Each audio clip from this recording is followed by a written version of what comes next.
చెప్పండి మేడం, ఇప్పుడు మీకు మహిళా సాధికారత కోసం పనిచేస్తున్నది రాష్ట్ర సర్కార్ అని చెప్పిండు. రీసెంట్గా ఒక సభ పెట్టి ఆ మహిళలకు ఆర్టీసీని అప్పచెప్తున్నాం అని చెప్పి మాట్లాడిండు. చైతన్య రథాలుగా మహిళలే పనిచేయాలంటున్నారు. మీరేంది రోడ్డు మీద నిలబడి ధర్నా చేస్తున్నారు? ఇది అవన్నీ అబద్ధాలండి. మేము వచ్చిందము, మా డబ్బులు ఎరియర్సే రాలే ఇంతవరకు, పెన్షన్లు సరిగ్గా లేవు, ఏం లేనిది మేము మహిళలం కామా, మరి మేము ఎందుకు వచ్చినాము ఇప్పుడు రోడ్డు మీదకి? ఆయన మంచిగా చేస్తే మేము ఎందుకు వస్తాము రోడ్డు పైనకి?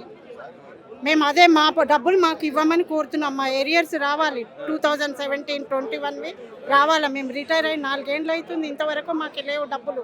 మా పిల్లలు పెద్దగా తోటి ఈ ఆర్టీసీ వ్యవస్థ కూడా మంచిగా లాభాలలో తేలుతుందట. మీరు రథచక్రాలుగా మారాలి ఆర్టీసీకి అని చెప్పి మన బహిరంగ స్పీచ్ లో మాట్లాడినటువంటి సందర్భం.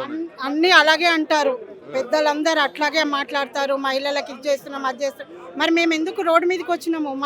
మాకు ఇవ్వాల్సిన బకాయిలు మాకు ఇస్తే మేము ఎందుకు వస్తాం రోడ్డు పైకి? మా ఆరోగ్యాలు బాగాలేకపోయినా మేము వచ్చినాము. మా పిల్లలు పెద్దగా పెళ్ళిళ్ళు చేయాలా, మాకు డబ్బులు లేకనే కదా మేము ఇంత అవస్థ పడుతున్నాం. ఆరోగ్యాలు బాగలేక అవస్థ పడుతున్నాం. మా బకాయిలు మాకు ఇచ్చేస్తే మేము ఇట్లా ఎందుకు రోడ్ల మీద వస్తాం? మహిళలకు ఏం చేస్తున్నాడు అనేసి ఒక్కొక్కరికి 10 లక్షలు 12 లక్షలు ఇట్లా రావాలి. మామూలుగా ఎంప్లాయీకి, కండక్టర్, డ్రైవర్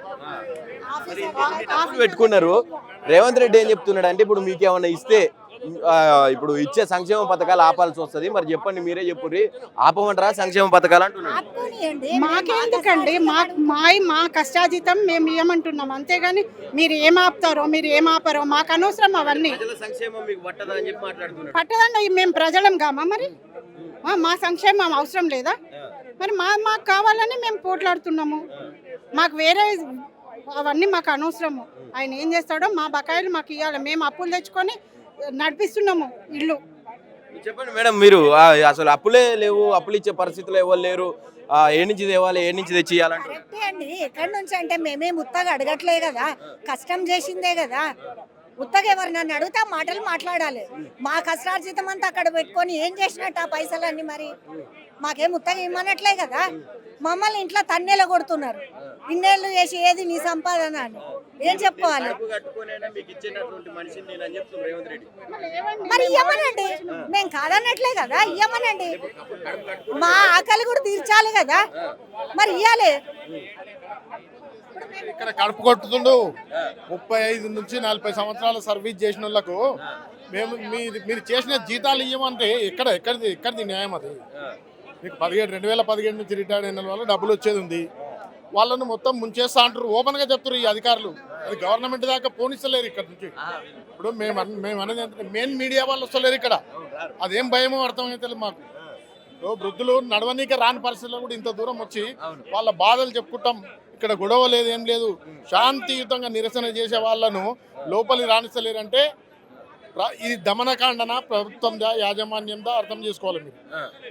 ఏది ఏమైనప్పటికీ ఈ విశ్రాంతి ఏదైతే ఉద్యోగులు ఉన్నారో అందరికి కంపల్సరీ డబ్బులు, ఎవరి డబ్బులు వాళ్ళకి ఇప్పియాల్సిందే. ఖచ్చితంగా ప్రభుత్వం దిగొచ్చి వీళ్ళకు ఇవ్వాల్సిందిగా డిమాండ్ చేస్తాం. ఇంకోటి ఏంటంటే, ఈరోజు చూసి ఇంతమంది వచ్చింది చూసి యాజమాన్యం స్పందించాలి. స్పందించకుంటే దీని తర్వాత కార్యాచరణ ఉద్యమం అది వేరే విధంగా ఉంటుందని తెలియజేస్తాం. అంటే ఇప్పటి వరకు ఎవరైనా వచ్చిరా మీ దగ్గరికి? ఇంతమంది ఉన్నారు, అక్కడి నుంచి దాదాపుగా ఒక 1000-1500 మంది కనబడుతూ ఉంటారు. ఇంతమంది ఇక్కడ ఈ ఏజ్లో ఇంతమంది ఇట్లా కొట్లాడుతుంటే ఎండల ఎవరైనా వచ్చి మీ దగ్గరికి వచ్చి పరామర్శించడం కావచ్చు, అంటే కలిసి ఇది చెప్పడం కావచ్చు, పలానా రోజు చేస్తాం అనడం కావచ్చు, ఏదైనా జరిగిందా? లేదు, అలాంటిది ఏం లేదు. వాళ్ళు స్పందించడమే లేదు. కనీసం ఇక్కడ ఇంతమంది వచ్చారు, ఒకరిద్దరిని పిలిచి మాట్లాడదాం, ఏమన్నా ఈ సమస్యలు ఉంటే మీరు సమస్యలు చెప్పండి, మేము చేస్తాం. ఇంత లేదు, కొంత ఇస్తాం. డబ్బులు అన్ని ఇవ్వాల్సిందే ఎట్టి పరిస్థితిలో. కానీ ఒకటేసారి ఇవ్వలేని పరిస్థితి ఉంటే కొంత చేయి, డివైడ్ చేసి ఇవ్వు. కానీ మొత్తమే ముంచేస్తాం అనేది చాలా దారుణం, అన్యాయం. ఇది ఇచ్చే పరిస్థితి కనిపిస్తుందా? ఇచ్చే పరిస్థితి లేదు. ఎందుకంటే ఆర్టీసీలో ఆస్తులు 1,00,000 కోట్ల ఆస్తులు ఉన్నాయి. ఏదన్నా కుదవబెట్టి వాళ్ళే వీళ్ళు కష్టపడి రక్తం చిందించి చెమటోడ్చి ఆర్టీసీని ఈ విధంగా నిలబెడితే వాళ్ళని ముంచేస్తామనడం ఎంతవరకు న్యాయం? ఖచ్చితంగా నువ్వు ఏం పెడతావు? ఆస్తులను తాకట్టు పెడతావా? ఏం చేస్తావు? డబ్బులు మిగతా వాళ్ళకి ఇప్పుడు ఉద్యోగాలు ఇప్పుడు డ్యూటీలో ఉన్న వాళ్ళకు ఏ విధంగా చేస్తారో రిటైర్డ్ అయిన వాళ్ళకు అదే విధంగా వాళ్ళ డబ్బులు ఇవ్వాల్సిందిగా చేస్తాం. ఏం చెప్తారండి? ఆర్టీసీ మొత్తం లాభాలలో తేలుతా ఉన్నదని చెప్పి మాట్లాడుతూ ఉన్నారు. ఏదైతే ఆర్టీసీ లాభాలు నడుస్తుంది అని చెప్పేసి కాంగ్రెస్ గవర్నమెంట్ చెప్తా ఉన్నదో మరి మరి నిరుద్యోగులు ఈ వృద్ధులు ఎందుకు వచ్చారు ఇక్కడికి అనేది అర్థం చేసుకోవాలా. ఈ వృద్ధులు అంటే ఇలా 17,000 మంది వృద్ధులకు ఏరియర్స్ రావాల్సి ఉంది, కొన్ని లక్షల రూపాయలు రావాల్సి ఉంది.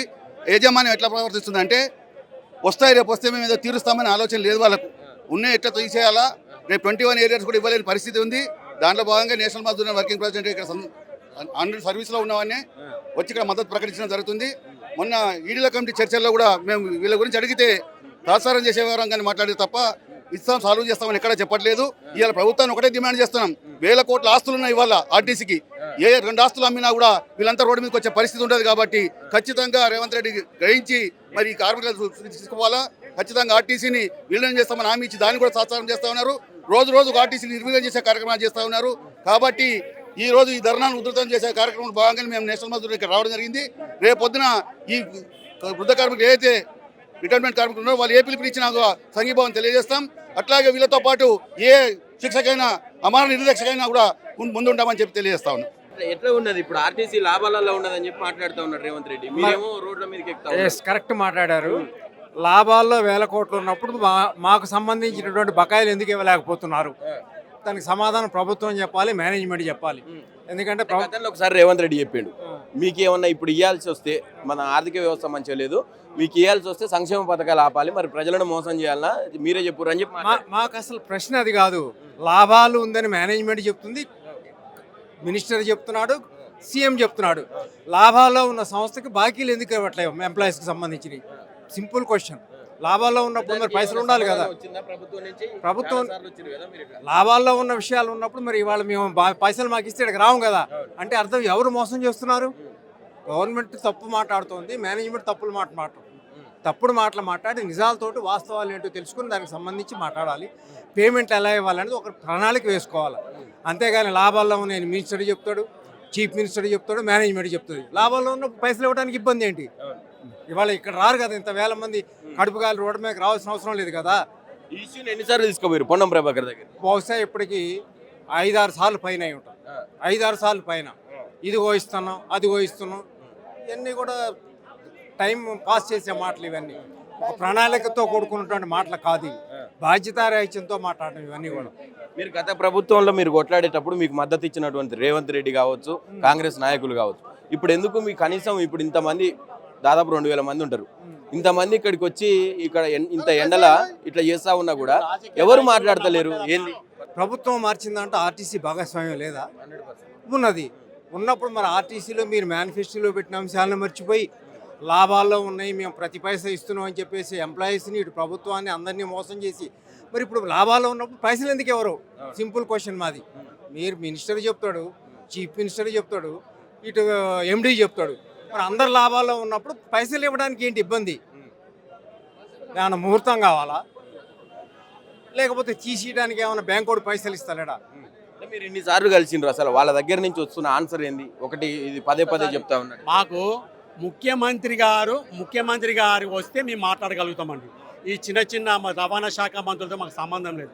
మాతోటి లాభపడ్డటువంటి వాళ్ళు ఎవరు అని అంటే కాంగ్రెస్ గవర్నమెంట్, ముఖ్యమంత్రి మాత్రమే. ఆయన మాట్లాడాలి. అంత స్వచ్ఛంగానే మాట్లాడుతున్నాడు కదా, నిజాయితీగానే మాట్లాడుతున్నాడు కదా. మరి మా బాధ ఎందుకు మాట్లాడలేదు? మమ్మల్ని ఎందుకు పట్టించుకోవట్లేదు? మాట్లాడమనండి, ప్లాట్ఫామ్కి రమ్మనండి.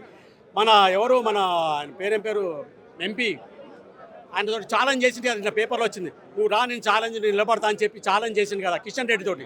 మరి మాతో కూడా ఛాలెంజ్ చేసి కూర్చోమని చెప్పండి, మేము మాట్లాడతాం, మా ప్రాబ్లమ్స్ చెప్తాం, వచ్చి కూర్చొని వినమని చెప్పండి. మాకు ముఖ్యమంత్రిని రమ్మనండి. మాకు రవాణా శాఖ మంత్రి కానీ బొట్టి కానీ ఇవన్నీ మాకు అవసరం లేదు. మాకు కావాలి మా యొక్క శాంతియుతమైనటువంటి ఈ యొక్క ప్రదర్శనని దృష్టిలో పెట్టుకొని, కార్మికుల యొక్క కష్టాలని దృష్టిలో పెట్టుకొని ముఖ్యమంత్రి మమ్మల్ని పిలవాలి, ఎవరినో ఒకరిని పిలిచి మా సెటిల్మెంట్స్ ఎప్పుడు చేస్తాడో చెప్పాలి. ఎందుకంటే ప్రతి ఒక్కరు కూడా 70 సంవత్సరాలు 60 సంవత్సరాలు ఎండకు వచ్చి ఇక్కడ మేము చేయాల్సినంత అవసరం ఏంటంటే ఇదేనా మాకు తెలంగాణ వచ్చి నేర్పించేటువంటి గొప్పతనం? ఇదే గొప్పతనం ఇది. మాకు డబ్బులు ఇవ్వలేని తెలంగాణ మాకెందుకండి?